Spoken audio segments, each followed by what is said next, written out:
Kia ora and thanks very much for joining us. My name's Christine Harper. I'm the Strategic Stakeholder Relationship Manager here at Manaaki Whenua. I'll shortly hand over to Fraser for the presentation because that's what you're here for, but I'll come back at the end to manage the questions and answers.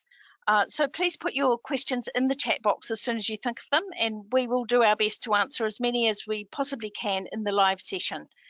Those that we can't get to, we will collate and include those responses when we upload the webinar material to our website later. So just a quick introduction to Fraser. Fraser is the science team leader for the Landscape Policy and Governance team at Manaaki Whenua Landcare Research. This is the locus for much of our economic and social research. Fraser is a geospatial modeller with a focus on spatial agent-based models of land use and land cover change and the heterogeneous behaviours and traits of decision makers. In this presentation, he will provide insights into agent-based modelling in the agricultural sector.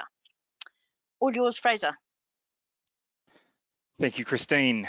Hopefully everyone can see my title screen now.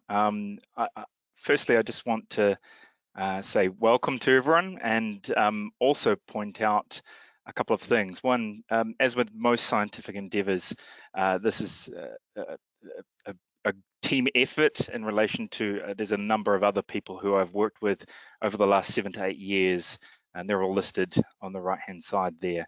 The second aspect is, this is also a presentation I gave at the Government Economics Network conference earlier this year.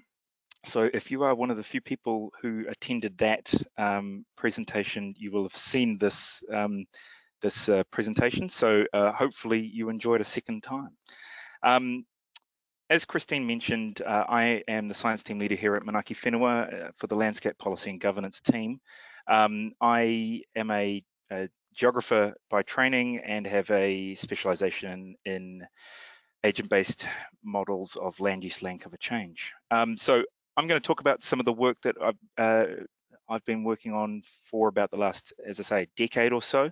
And as presented at the Government Economics Network, just took a couple of the lessons that I've learned over that time with a number of papers. When I discuss the papers, I just wanted to flag also that after this presentation, there'll be an email sent around with links to the papers so that you can read things in more detail, because I will go over them pretty quickly. Thank you. So I'll work on the basis that people might have heard of an agent-based model, but don't, maybe there's people that don't really understand what an agent-based model is. So an agent-based model is whereby we are trying to model individuals and their decisions within the model, rather than work on something like a single decision maker that's optimizing over a whole catchment or so forth. We're actually trying to model the people making these small-scale decisions that agglomerate into some of the more complex outcomes that we see. So I'll use this sort of diagram to show it. So we're modeling an individual. We're also modeling not just one, but numerous individuals that all have different perspectives and different drives. So in this case, let's just say there's 2 or 3 different types of agents within that within this model. They're all interacting with people, and so we're modeling the process of information flows, influence, and so forth in between all of these agents.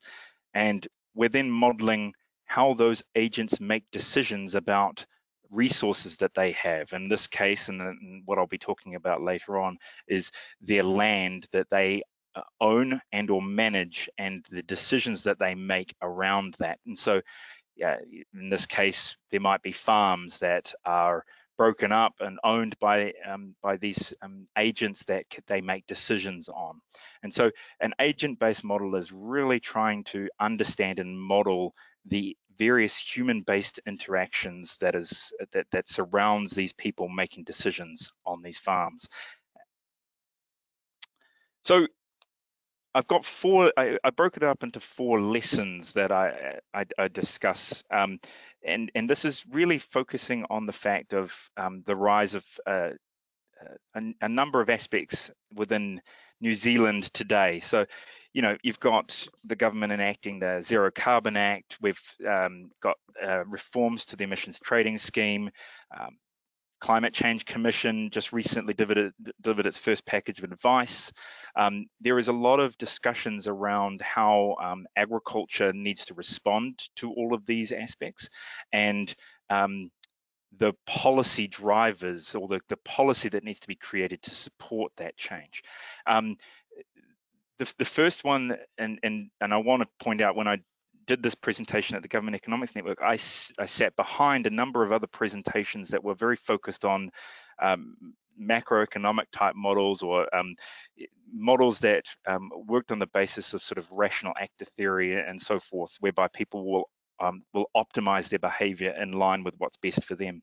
And so what I go through here in these next 4 lessons will be discussing whereby these policymakers might need to take these things into, or should take these things into account when they're looking at policy. So the first one was, when creating it, you really do need to design it with individuals in mind. You don't have to design it for individuals, but you have to understand that there are individuals within agricultural spaces that they're making these decisions, and they also have a range of biases and values and so forth that will shape the way in which they will respond to that policy, and how quickly they will adopt it, or how receptive they will be of it, and so forth. So you have to, one of the key things that I think come up that was very early on when we looked at agent-based models, is that you need to start looking at that there are individuals out there that will be responding to this policy, and you need to think about that. The paper that started a lot of this work was one back in 2015, which is there, but again, I'll send you the link in the follow-up email. And this came about from the fact that a colleague of mine at Manaki Whenua, Adam Dagno, worked on this model called NZ Farm, which a number of you might have already heard of, which is a partial equilibrium economic model that looks at catchments and then sort of defines, based upon a lot of these policies, this is the arrangement of land use that would work best, and it might adapt, might change over time towards sort of this arrangement of land use. But it didn't ignore, but it subsumed a lot of the decision making within sort of these economic directions of sort of rational actor theory and so forth. Alongside that, I'd been developing a model called the farmer decision model, which was very behavioral and focused and very spatial, i.e. looking at the decisions that people make on land. And together, Adam and I developed this model called Agent-Based Rural Land Use New Zealand model, or what we call ARLUNS.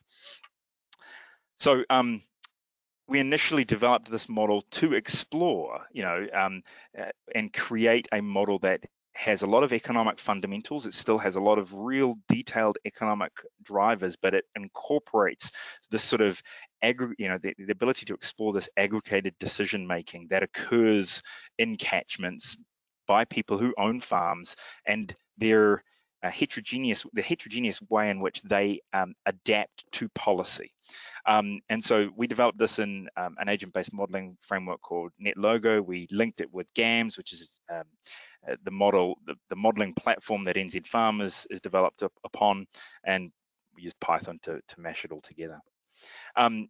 In that paper, we were trying to explore something relatively simple initially, just exploring like carbon prices and exploring the changes in how carbon pricing might affect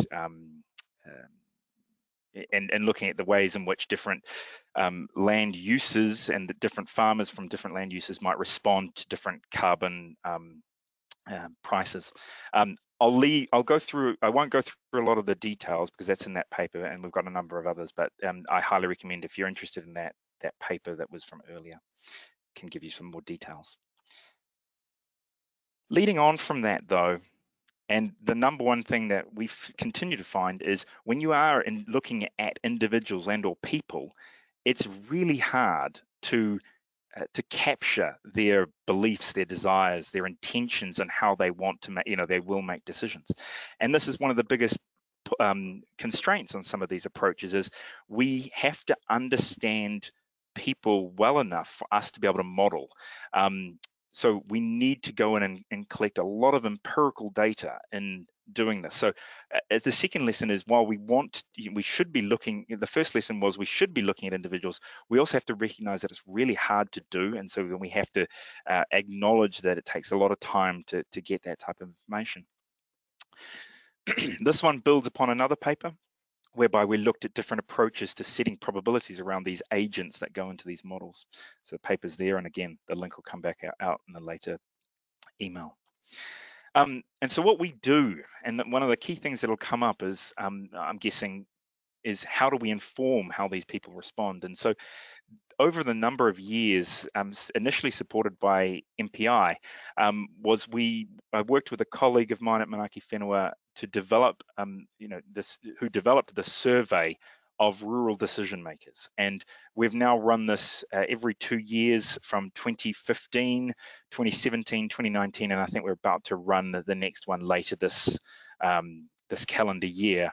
And this rural decision makers survey provides us enough of enough empirical information about how changes in land use or the size of the farm or age, experience, education, so forth will shape the way in which they will respond to certain policy drivers. And in the case that it shows down the bottom there is, I was looking at initially aspects around how they might intensify their land use or de-intensify their land use, and their likelihood to do that in response to policy drivers. And so this is the type of approach that we utilize to capture how people respond.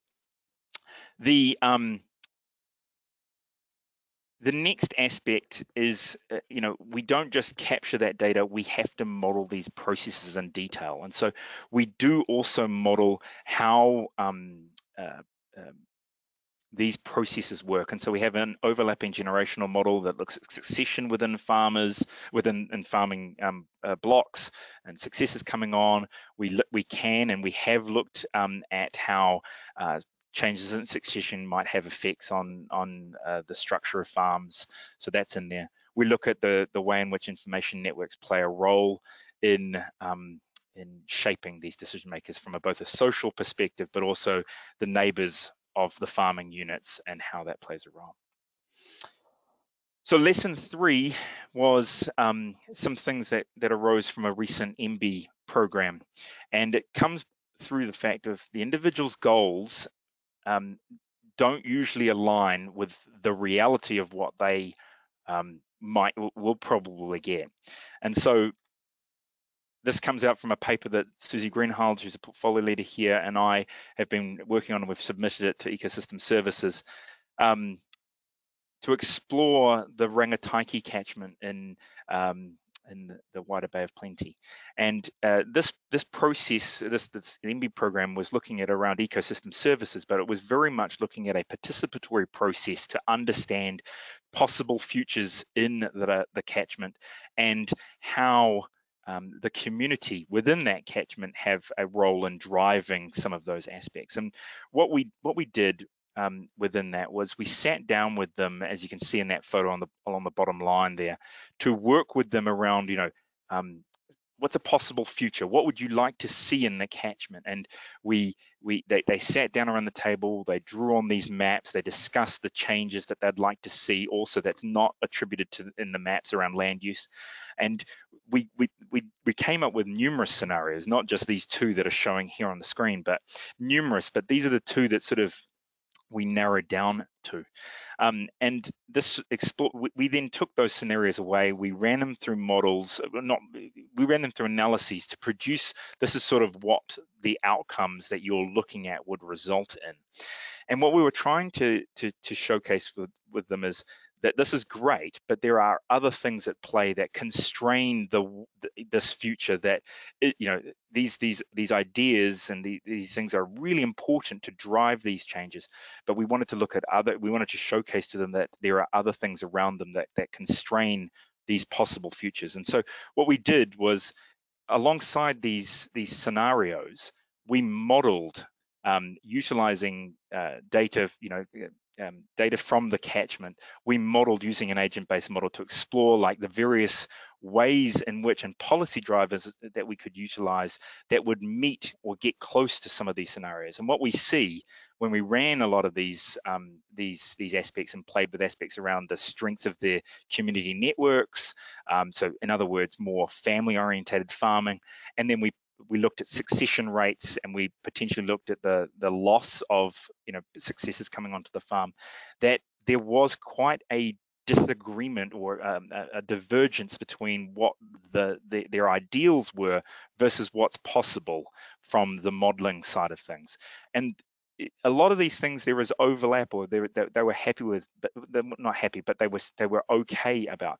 But it really, it goes to show that last line around labor. They very strong feeling that they wanted to see more economic opportunities for people within the catchment, but without some level of a shock to the system through some support or funding, especially around vegetable production, which was a big aspect that was discussed. There is no likelihood for that to happen, as there was less jobs available for people within the catchment. So again, there was this rise of understanding that while growth of ideas on the ground is really important, sometimes it does need this top-down shock to the system, and so this is where these policy drivers can play a role in supporting this on-the-ground decision-making.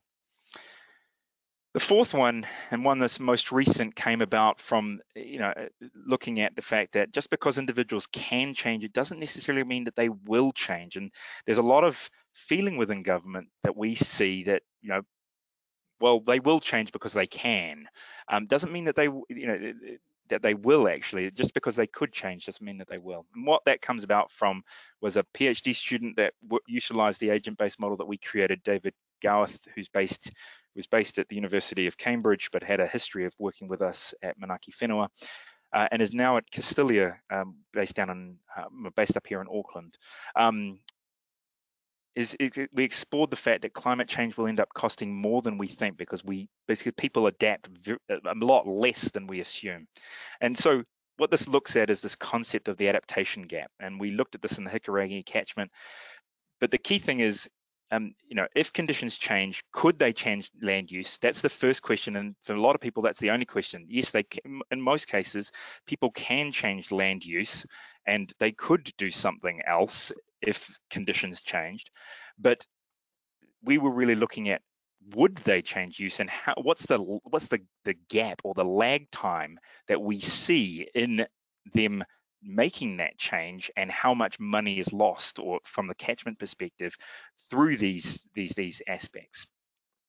And so what we were really looking at here, and this is a simplification of that paper, but we looked at one where everything was optimized, whereby there were decisions that were being made, and they were disaggregated. So in other words, a farmer was making decisions, but we gave them optimization, i.e. they were able to look at and make good accurate assumptions about what's happening climate-wise, versus one whereby there is real life adaptation constraints that constrain the way in which farmers make these decisions. And so we were comparing these two aspects within that catchment.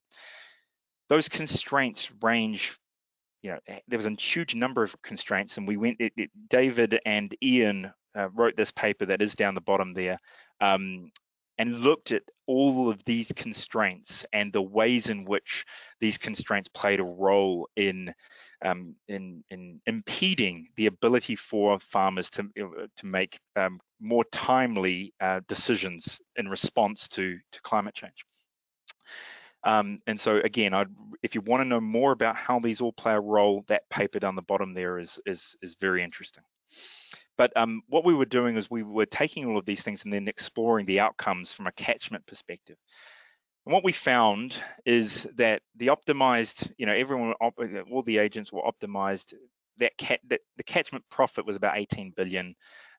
When we constrained it, it was about 12 billion over that time period. And so there's a gap of about 6.2, or about 33% in between those two things. And so there is, when you disaggregate it out to all of the farms within the catchment, we were looking at, about a $90,000 loss in profit for each of these farms because of the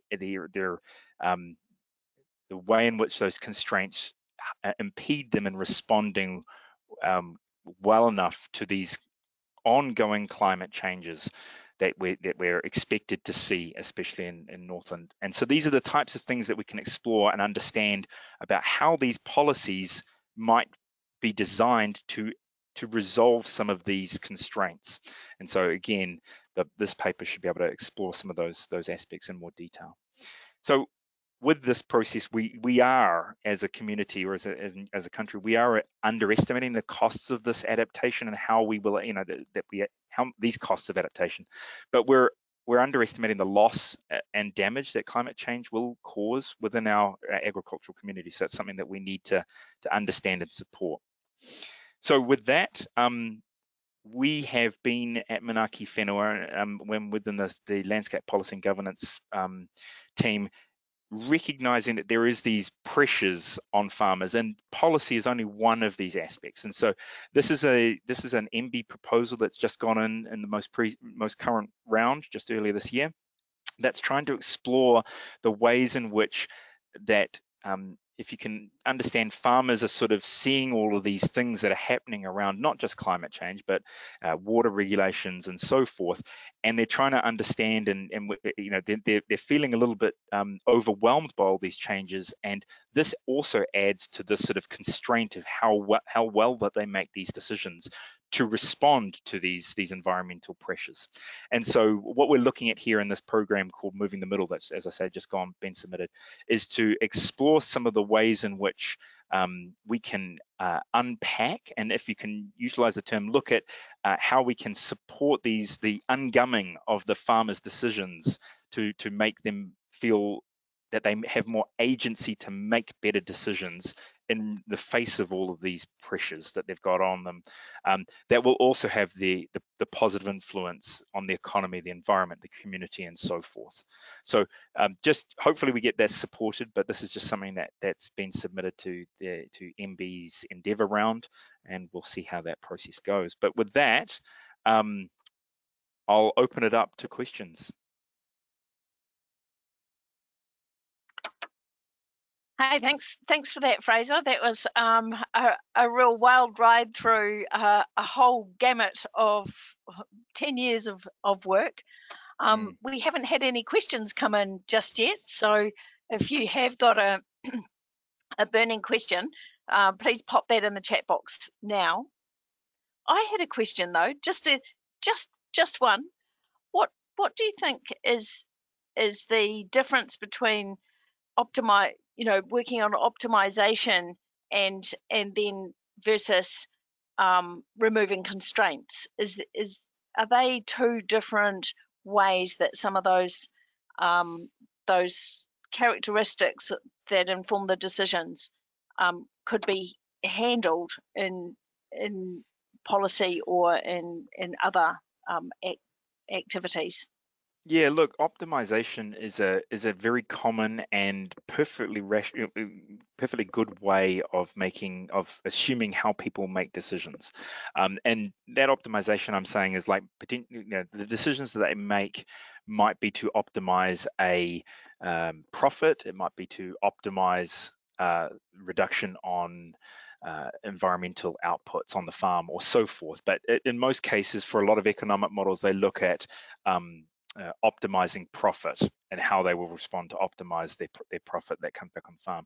The constraints that we look at within these agent-based models are exploring about how people are not optimizing they're not robots that make perfect decisions. And so what we explore is how the agents are not optimal in their decision. We explore those constraints that make them not optimal. Thanks. Look, that's got the questions rolling in. So Joshua's asked us, with an agricultural community focus in mind for the decision-making process, Yeah. why would you choose an agent-based modelling approach over a systems dynamics modelling approach?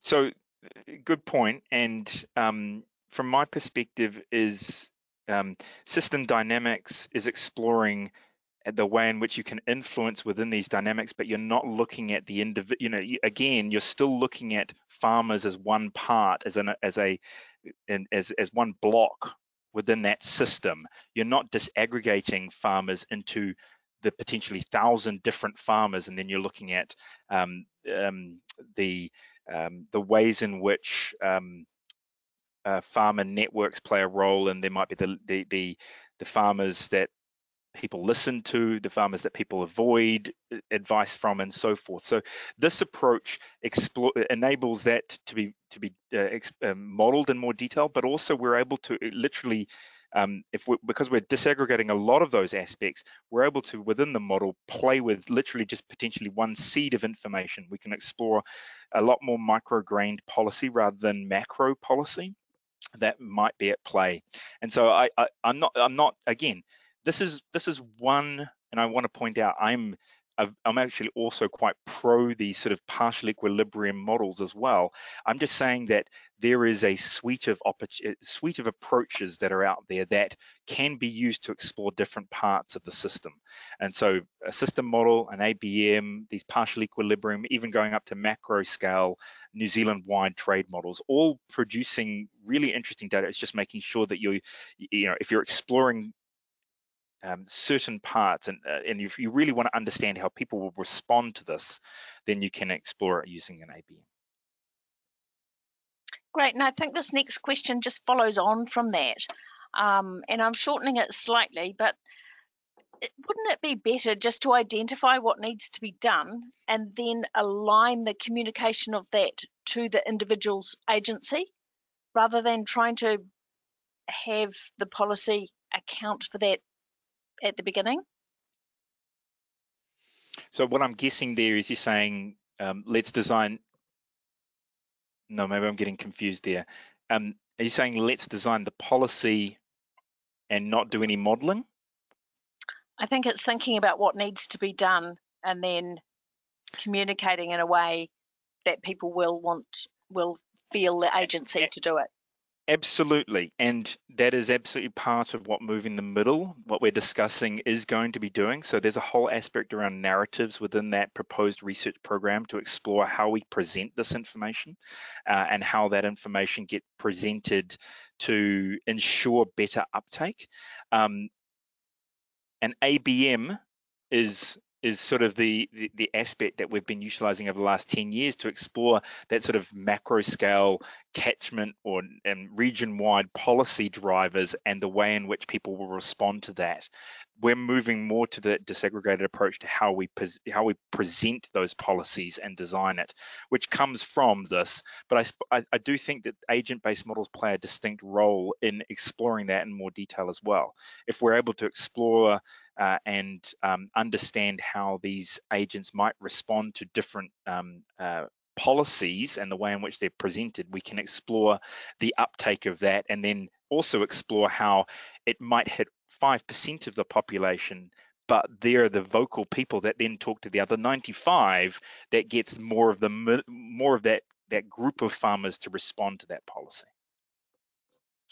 Right, I can see on the clock that our time is up, and I can also see some really fantastic questions that have come in around governance and around gender and around unlocking constraints. So we will address those questions and come back to the questioners directly, and also ensure that those are logged into our website when we put the presentation up there. You will, in the meantime, receive an email with the papers that Fraser has mentioned. All the appropriate links will be there, and his email address is there as well. So we welcome any further questions or conversation about this or related topics.